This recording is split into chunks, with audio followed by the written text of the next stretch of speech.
Hi, and welcome to episode 29 of the ChessTDD series that I'm doing here. In this one, I'm picking right back up where I left off, so you can see I didn't spend a whole lot of time on the Trello board. The idea here is just to finish this class that I was working on, the ASCII board builder. Last time up, I had added the queen. So why don't we start with the king, which will be the fourth piece we've added to the board. And from here on out, it's probably rook and knight left, I think.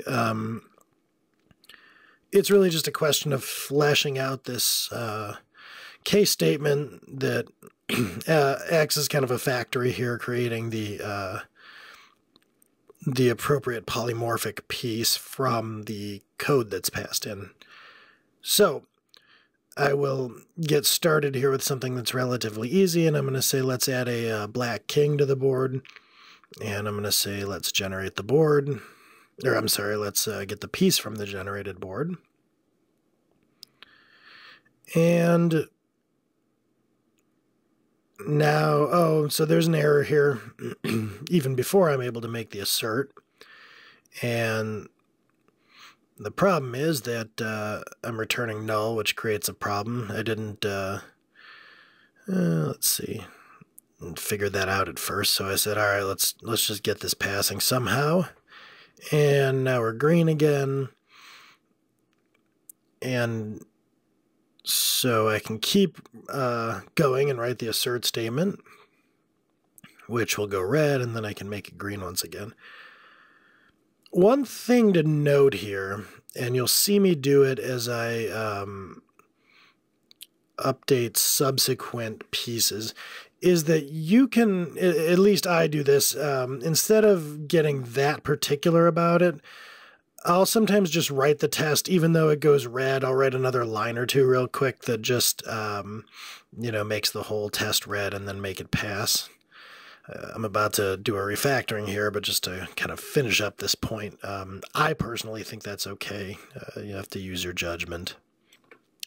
Okay, so the refactoring that you're seeing me do here is I decided that since the board deals in board coordinate, why are we not using that same construct for this ASCII board builder? It makes a lot more sense to deal in the same approach rather than sort of translating in situ. So what I did was I had one of the tests pass in a board coordinate, which created a fail by non-compile. Now what I'm going to do is make that test compile, and now we've got a whole bunch of broken ones that don't compile, so we have to fix those. So that's what I go in here and do. It's a little tedious, but I probably should have figured this out earlier, so I wind up paying the price for not thinking ahead. It's kind of the nature of the game. One of the things I've found interesting about the TDD approach in general, although I guess it's not even limited to test-driven development, but it's just something I try to do is align pain with when I do dumb things. So this seems to be happening here. I don't know. Maybe I'm being a little hard on myself since I don't look at this code all that often, but it seems to me that I should have probably thought of this earlier.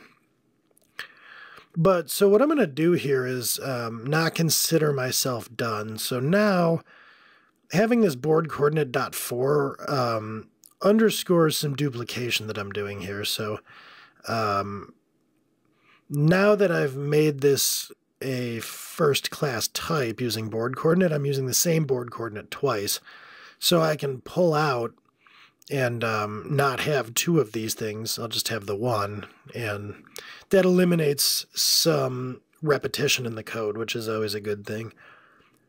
But if you're watching this too, you'll notice that in spite of my early forays into this where I was thinking of experimenting with different places on the board or something, the coordinate on the board itself almost doesn't matter. So what I started to think as I was doing this is, why not just declare a coordinate at the top? And I do that, and I call it some coordinate. And instead of inline in each of these test methods, wasting a line declaring this var coordinate equals board coordinate 4, Since it doesn't really matter if it's 1-3 or 1-1, why not just have sort of a constant one?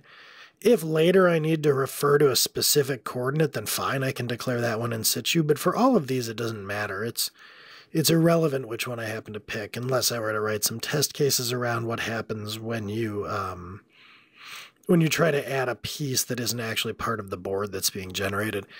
I am not going to get to that in this episode, nor am I probably going to get to it in the particularly near future.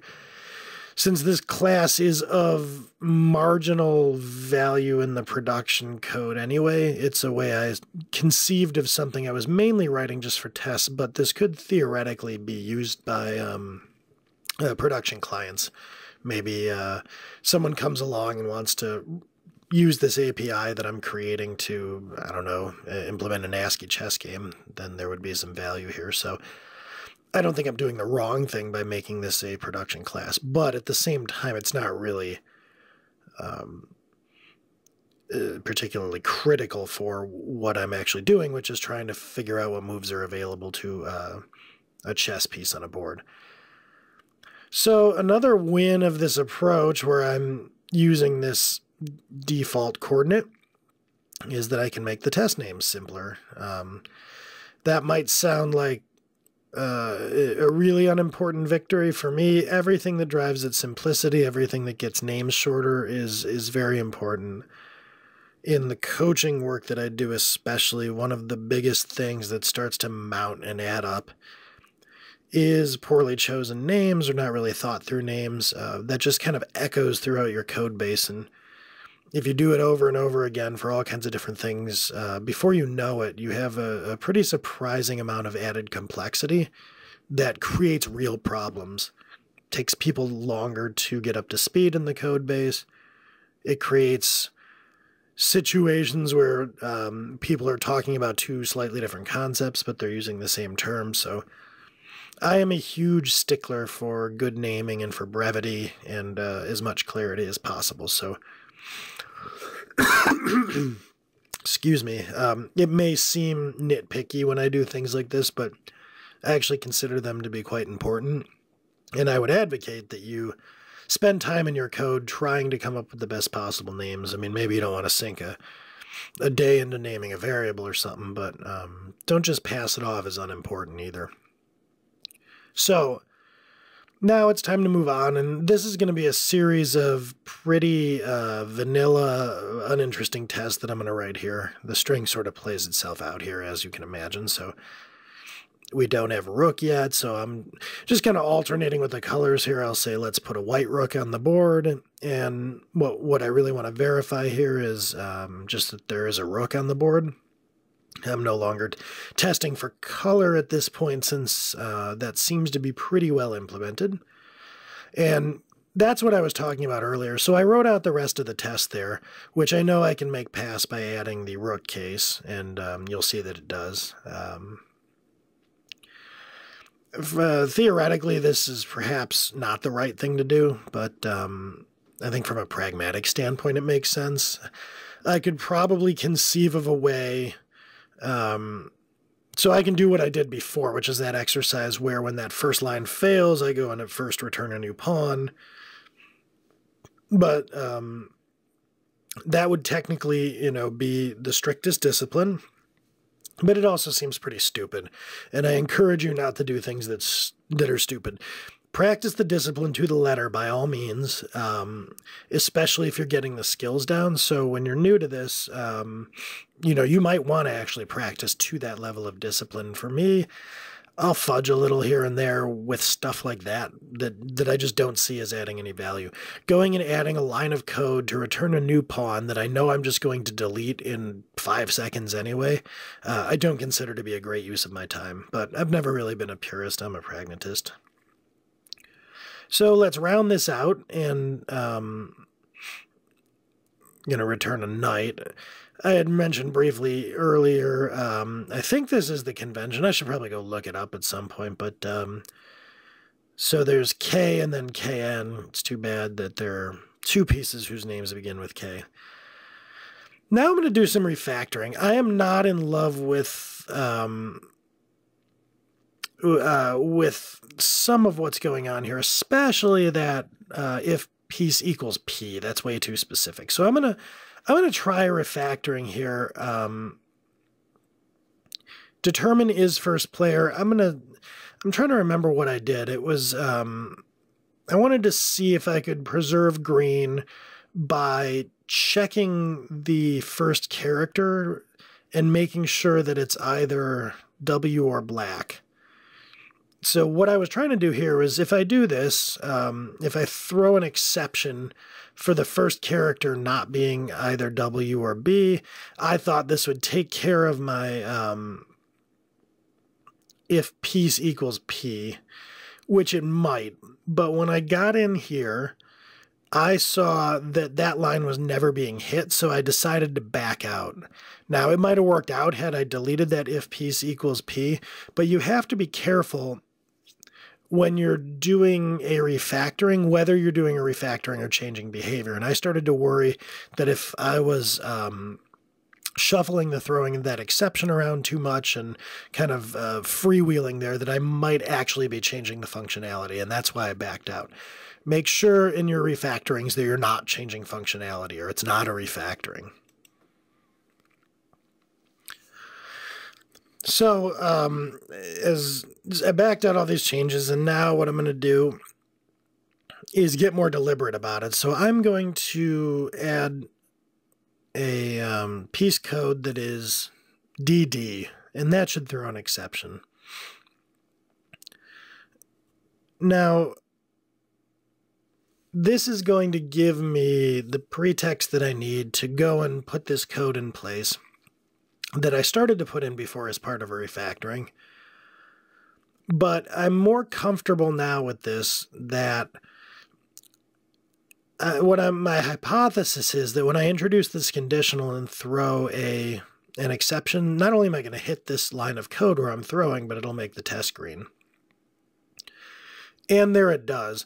So now I've implemented something where I know that it will cover the situation, or at least I think. I'll delete this code and see. And it does.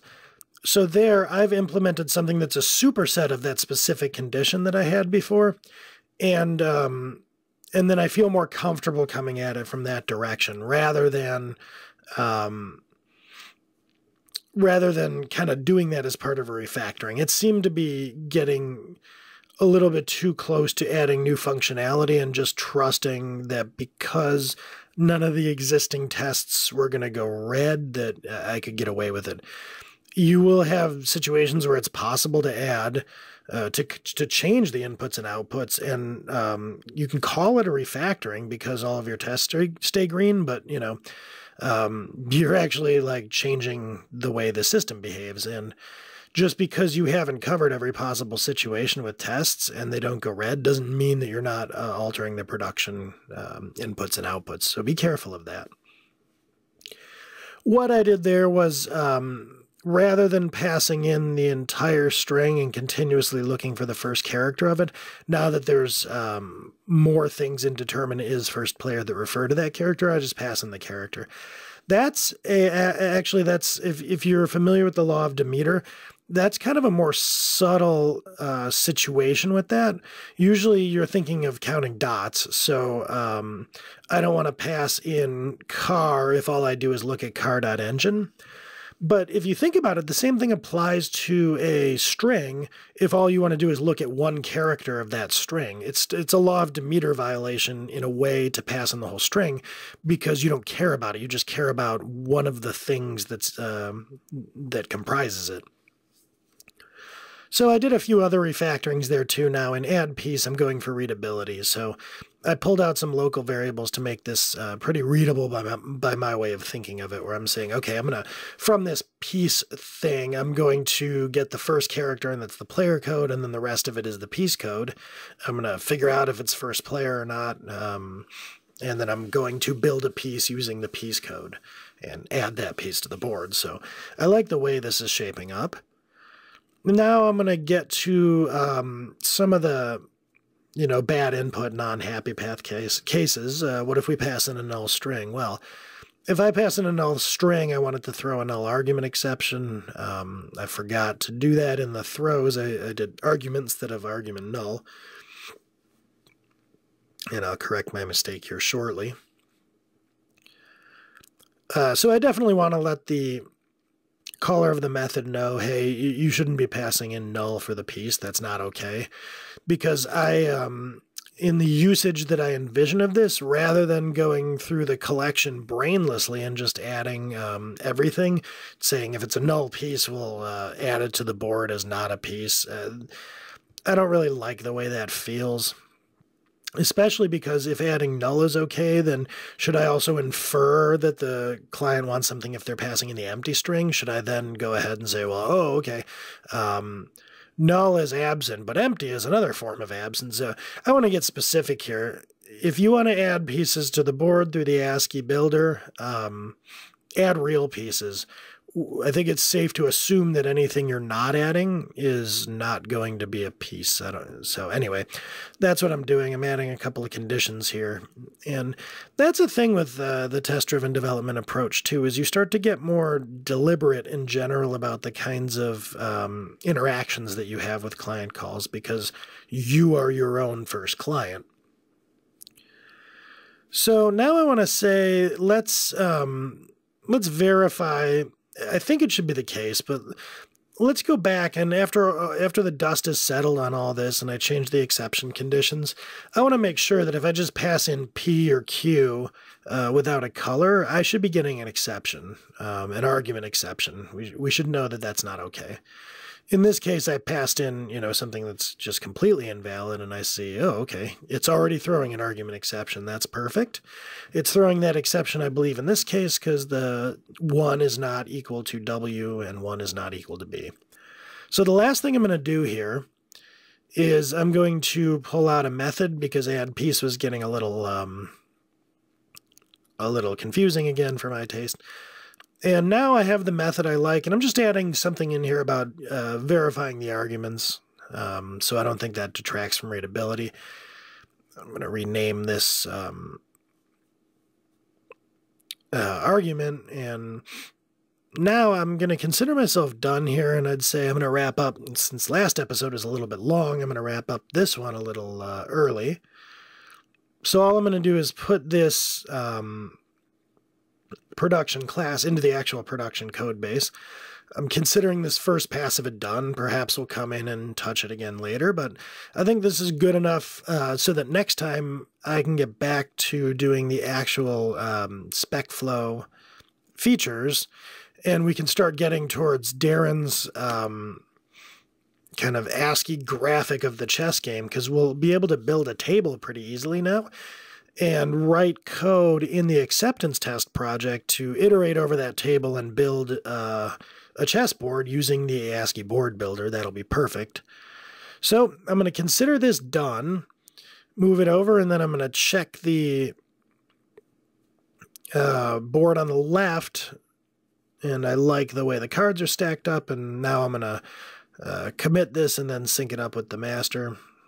Check that all my classes got added and such. Call this ChessTDD29, and got a save there. And that'll be it. So thanks for watching, and join me next time as we get back to spec flow.